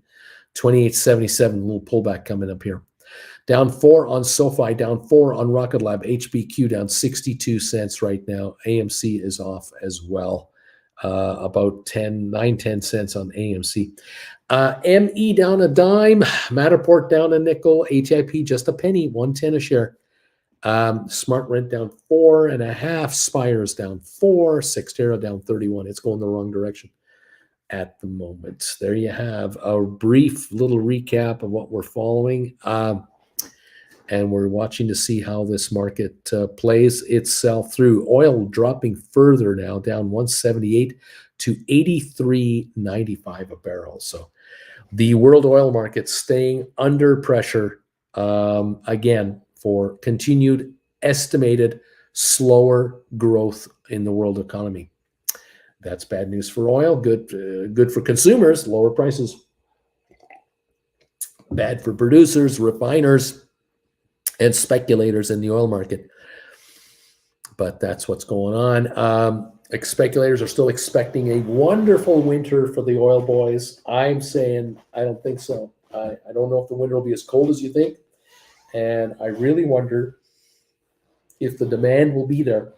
The demand that you think is going to be there might not be there, and that means we have a glut of oil. We could have a glut this winter. That would be the most interesting thing, to come out of winter into spring with a glut of oil. That would put us at $40 a barrel, just like that. Big change. That would be a big change, and that would make Russia want to negotiate a peace deal like you can't believe, because they're going to be losing billions a week on that thing. We'll see. We'll see. We'll see. Time will tell, and that's it. That's what we're about, kids. Welcome one, welcome all to the party here as we try to make sense of it all in plain English. Thank you all for joining us. Tomorrow at 2 Eastern Time, the Federal Reserve will announce their interest rate decision. Where will they set the rate? And the market is already anticipating bad news. A higher rate rise is a possibility. 0.75% is pretty well baked in for sure. Could it go higher? Maybe. They're going to remain tough on the inflation front. The Fed is going to be real tough on inflation, and they're not going to let up on the interest rate policy, which means everybody else will follow the Dow. Right now, the Dow's off 391 as we're backing off again. Everyone else will follow the Dow Jones with a rate hike right with them. And that is going to put the world economy into a tougher spot. And there goes the potential future earnings potential of a whole bunch of corporations out there, tens of thousands of them, including all the public companies. That could put it in the spotlight as a negative, very negative future trend. And lower markets, that's what it's about. Sell now, ask questions later, as far as I can tell you. And, well, we'll see what gives. We'll see, folks. We'll see. All right. Thank you, one and all, for being with us today. Appreciate this, that you're here with us. We got a lot of red going on right now, just a whole lot of red happening at the moment. And with the S&P down 1.2%, NASDAQ down 1%, the Dow down 1.25%. So NASDAQ down 117, the Dow 49, S&P 49, the Dow 387. Yeah, lower markets. 28.76 now, 28.70 on GameStop. We're down 26 cents again. We're slipping again. Another down dip is coming into the GameStop market here after a partial recovery that got us to like 28.88, but now we've lost it to 28.65. So we're coming down here 33 cents lower, or 23 cents lower here in about 15 minutes right at the moment. Selling is coming in on GameStop right now. 28.65 down 31 cents at the moment. The opening this morning looked like it got right off the bat. It was opening at like 29.28, and that is the high of the day, the first trade of the day. But it's given it up now to 28.61. So you can say it's only a 60-cent loss at this point. Yes, you can say that from the high of the day, but the trend is lower for sure. The Dow is off 400. Looks like we're off. Let's take a look here. The Dow off 400 points. The low of the day is about, just about 15 points from here. So about 410 is the low of the day right now. And we're zooming in on it pretty quick right now. I'll see if that continues. Apple just went red. Apple just lost its gains and went red by a penny. GameStop down 30. 28.66. SoFi 603 down 5. Rocket Lab 503 down 5. That's where we're at right now, kids. All right. It is what it is. We'll see how it plays out. All right. Okay, let me take a look over there and see what kind of news we've got following on here. Oh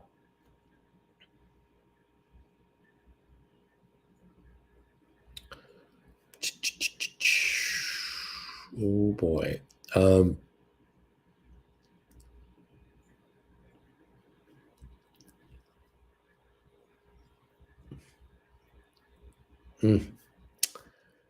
Amazing. What else is going on here? I'm looking at headlines right now, see if there's anything we need to worry about or wonder about. World food supply stays tight after weak U.S. harvest. So that's going to keep pressure on food prices, unfortunately.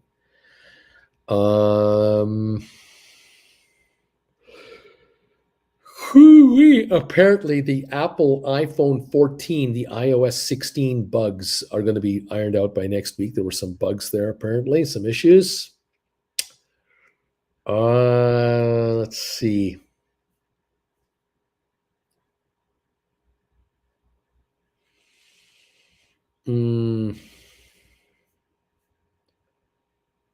Let's go. Doctors, flu season advice: get your flu shot soon.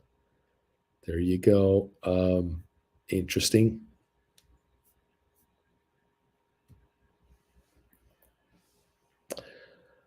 Climbing housing costs. Headline: climbing housing costs could prop up inflation for a while. This is an issue. We're talking about higher rents, higher repair costs, rental costs could keep inflation pumped up longer as inflation burrows deep into the economy, right? I noticed that Jennifer and I, as I was saying, I think I was mentioning this yesterday, Jennifer and I, we want to be down in Palm Springs, Palm Desert, Rancho Mirage, Indian Wells, La Quinta, somewhere down there for the winter. And we're looking for a place to rent. And the prices are insane. The asking prices are out of this world. I am seeing 13 to 1,500 foot condos, 2-bedroom type condos, 2-bedroom plus a den. Folks are asking for $7,500 US a month for December to April, plus utilities. They're looking for $8,000, $8,500 a month to rent them. These were condos that were on the market 2 years ago for $400,000. If you put 50,000 down, 60,000 down, you'd carry a 340 mortgage at 1,700 a month, and your homeowners would be 500 a month. It's 2,200 a month. Couple extra, maybe 2,500 here and there, a few other expenses. These guys want 7,500 plus electric and gas. That's what they're asking. I'm going, no. I'm saying, no, I don't think I'm going to pay that kind of money per condo. Tons of them for 6,500. I mean, just a ton of them. There's a reason they're asking. They're not getting it, but they're asking it. I can understand, though, that if you bought a condo 3 years ago down there and you paid $400,000, $425,000 for it, then you put $100,000 into the condo to fix it up, and you ultimately have a mortgage of $350,000. You were paying at one time $1,700 a month. You're going to be paying closer to $3,000 a month for payments. You're going to pay much more for electricity. I'm sure that's doubled or tripled. So if it used to be $300 a month electric, now it's $1,000 a month electric. All of a sudden, you're doing the math, going, I'm paying $3,000 a month for the condo, $1,000 a month for electricity. That's $4,000 a month. Homeowners' fees are going up. Insurance is higher. I need, $5,000 will break me even, because the first $500 that comes in goes to the agent that's renting it for me. That's off I only get $4,500, and this is costing me $4,000. I only make $500 on a $400-something-thousand condo, which is now supposedly worth $600,000. This is an issue, and of course, some of these folks, they stay for the winter down south in one condo. They rent the second one to help pay the cost of the first one, and now they're looking at it going, I got to get $6,500 gross, less the 10%, 15% fees to the agent. I'm getting maybe $5,500. I'm getting $1,000 net out of this thing. And that's if I can get them to pay the utilities. I'm not making any dough here. This isn't helping me in my cause very much. I'm digging into my pocket to pay for my home at home and for this second condo that I'm living in for the winter. I got to cough up $3,000 a month here, even though I'm getting 5,500, 6,500 in rent.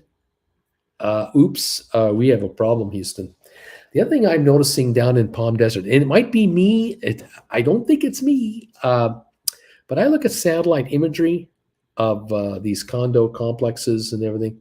There's a lot of complexes in the desert where they'll have 8 condos surrounding a swimming pool, and the 8 of them share the cost of the pool and the spa. And then they have another cluster of 8 units here, 8 more here, and they have 6 clusters of 8 units. Each unit has its own pool and jacuzzi or spa. I'm beginning to notice the spas are disappearing. I'm only seeing swimming pools, no spas. They've covered them up. They've buried them in dirt. They've ripped them out. They're discontinuing the spa side of it because of the cost to keep that water hot all year round. It's killing them on their condo fees.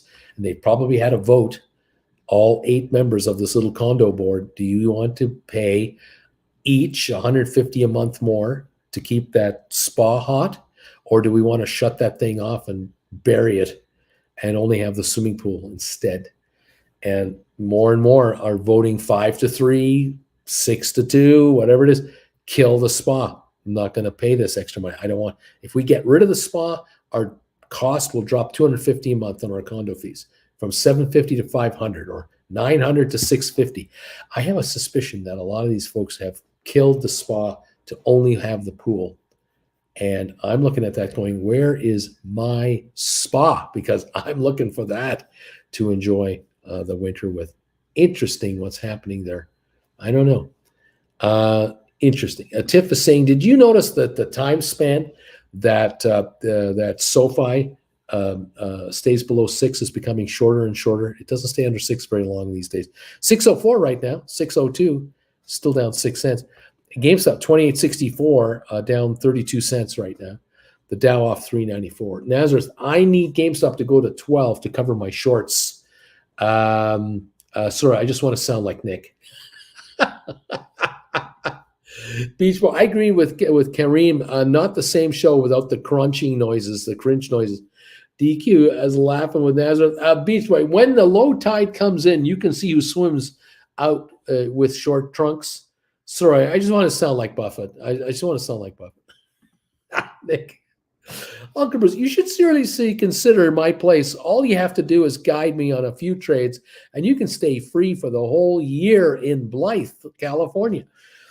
Thank you, Nick. I appreciate the offer. I'm not really sure I want to be in a motel for 5 solid months when I am really more interested in being on a golf course with that mountain view behind us, with the amenities that Palm Desert and Palm Springs and Rancho Mirage they have. But I do appreciate you, man. I love you, buddy, and I want you to get rich. FL, if you need a sauna in your life, you should move to Finland. It's the last thing they would ever shut down over there. Oh, I get you. But I don't want to be in the wintertime in Finland. Funny me. Call me goofy. I just don't want to be in the wintertime in Finland. It's not my cup of tea right now. Thank you. And the cost of living in Finland is quite high, I am led to believe. But hey, for all of you out there in Finland, congratulations and God bless you all. Oh, so good. Nick, don't know. Didn't you know, Uncle Bruce, Blythe is becoming the underground place to be around all the kids? That's where all the kids hang out. You want to join the kids, you know. Nick, I have a nice pool, biggest in town, 3 feet, 5 feet, 8 feet deep. I got the biggest pool in town. There you go. Rock and roll. If any of you are ever in Blythe, California, you know you got to stay at Nick's place without a doubt. FL, it's always winter in Finland. Summer? There's no summer. Badges? We don't wear no stinking badges. Summer? Ain't no stinking summer. It's Finland. It's always winter in Finland. I mean, come on. Oh my goodness. You gotta love it. You gotta love it. We're down 397 again on the Dow. Another wave of selling coming in. We're up 11 cents on Apple, but just 11 on Apple. We're down 37 now. We're down 44 now on GameStop. 28.52 on GameStop. The low of the day, 28.35. So 17 cents away from the low of the day on GameStop, as the shares seem to be coming back towards that low range of the day. We might go lower yet on GameStop. SoFi down 7 at 602. Rocket Lab down a nickel at 504. But HBQ down 70 to 26.25. It's the one going off today. It's dropping. We got ME down a dime, Matterport down 4.5, ATIP unchanged to 111. It's come back. Smart Rent still down 8 at 251. That's near the low of all time. Spire 116 down a nickel. That's cheap. The all-time low on Spire has been 112, and today's low 116. So that's awful close to its all-time low. 251 is the low on Smart Rent, and that is its low of all time. That is today's low, and that is the all-time low on Smart Rent, and it's sitting on 400 plus million in cash. Unbelievable. It's just unbelievable. Dave the Mac guy, Uncle Bruce, you can come and stay with me in Edmonton anytime you want, rent-free up here in good old Edmonton, Alberta, the northernmost city in the world with 1 million or more residents. Edmonton, Alberta, the northernmost city on the planet with at least 1 million residents. And Edmonton, oh my gosh. Karim, you know Uncle Bruce, for homeless guy, you're kind of picky. Yeah, I am. Why not? Yes, I am kind of picky. Yeah, I pride myself on being a little picky on where I'm hanging out. Yeah, it's got to be just right. I kind of like Switzerland. I wouldn't mind hanging out there a little more, but winter's coming to Switzerland, so maybe next spring. And it's expensive, so you guys better make a lot of money and send me tip money because you guys have to pay for it. So I want you guys getting rich this winter. Let's have SoFi go to $25 a share. Let's have Rocket Lab go to 20. Let's have ME go to 25 a share. Let's get Matterport to 20 a share. ATIP, wouldn't that be something if it went to 20 a share? All the shares you guys are sitting on. Smart Rent at 25 a share. Spire at 25 a share. Sixter at 20 a share. You guys would be just out of control. I mean, you guys would start dressing up like I like to dress up sometimes. You kind of do. See if I have this. Yeah, here you go. You'll start dressing up like this, walking around, strutting your stuff. Got your fancy little cane on there, and got your little beautiful velvet hat and that furry collar. Oh, you guys will be looking good. Oh, yes, baby. Definitely. And then, of course, you guys will go out with your better halves, and you'll do what Jennifer and I do, posing all the time for the paparazzi, showing off how good you're looking and how you're doing. Oh, yeah, baby. Here we go. Going out on the town, baby. Oh, yeah, we know what we're talking about here. This is where I'd like to be this winter. Nothing against Finland, okay? I don't have a problem with Finland, but I'll tell you right now, you see that pool there? That is the actual pool that Jennifer and I were in last year. That was the actual pool and hot tub over there, that little spa. That was where we were. And if you're looking on the pool, you see the little stairs going up there to the right of the pool? Those are the stairs up to those hedges there, just behind those hedges. And if you turned right and then left, right at that end unit there, that's where we were, right there. That was our condo last year. It's not available this year, but it was available. We had it last year for a couple of months, and we kind of enjoyed that location. I liked it. I liked it a lot. Kind of would like to get back to a scenario like that again. Call me finicky, but that's what I want, babies. That's what I want. Anyway, we'll do the best we can with what we can. Have you guys seen these pictures here? Look at this hurricane thing. That's Fiona. Isn't that nuts? That was yesterday or so, talking about where it was going to be Tuesday, Wednesday, Thursday. This sucker is going to become a major, scary hurricane, creating all kinds of problems all over the place. Turks and Caicos, Bahamas, Dominican Republic, not good. Yeah, not good. By the way, stink bids save lives. Don't forget about that. Stink bids save lives. Keep that in mind. All right there. Okay, everybody. Thank you all for being here. Appreciate you all joining me today. We're coming up to the 2-hour mark for the day. Moon Man Moo, thank you, buddy. Michael, yes, stay away from New York, buddy. Farmerless, Uncle Bruce, how high over your head does the water in the hot tub go? Uncle Bruce, if I own the stock and write covered calls on it, can I also, with the profits, write separate poor man covered calls to add more money in the account? If you own stock, 100 shares, you can write a call. You own 200 shares, you can write 2 calls. Okay. You bring in proceeds, right? And with the proceeds, you buy deep in the money calls on the same stock. For every contract you buy, you can now write another call. So yeah, if you have 200 shares and then you buy 3 deep in the money calls, you can now write 2 contracts on the 200 shares you have and 3 calls on the 3 deep in the money calls you've got. You're writing 5 calls. You can do that. Sure can. Michael, the hurricane, not you, Bruce. How deep? How deep? How deep? Oh, man. I don't know. Stay away from New York, says Michael. The hurricane. Stay away, please. Not Bruce. Stay away, please, hurricane. I think it's heading to Nova Scotia and Newfoundland, so you're going to be spared worst of it. Maybe some showers are coming your way, but that'll be about it. So cross our fingers and hope New York State and New Jersey and Pennsylvania doesn't get hit too hard with that. Then, of course, we'll watch for Maine and Connecticut and Vermont, and we'll see what happens there. Time will tell, my friends. We're down 393, 396 on the Dow Jones now, with GameStop at 2864. Not any lower. I don't think we hit a new low of 23 or 2835 or lower. No, not yet, but the day isn't over, so we may go lower yet. SoFi at 602 down 7 now, and Rocket Lab 502 down 5. Troy is saying to Constantine, that's exactly what I did. I wrote 40 calls on SoFi. I used the money to buy 7 leaps, and then I wrote 7 covered calls on the leaps. Now you're talking. There you go.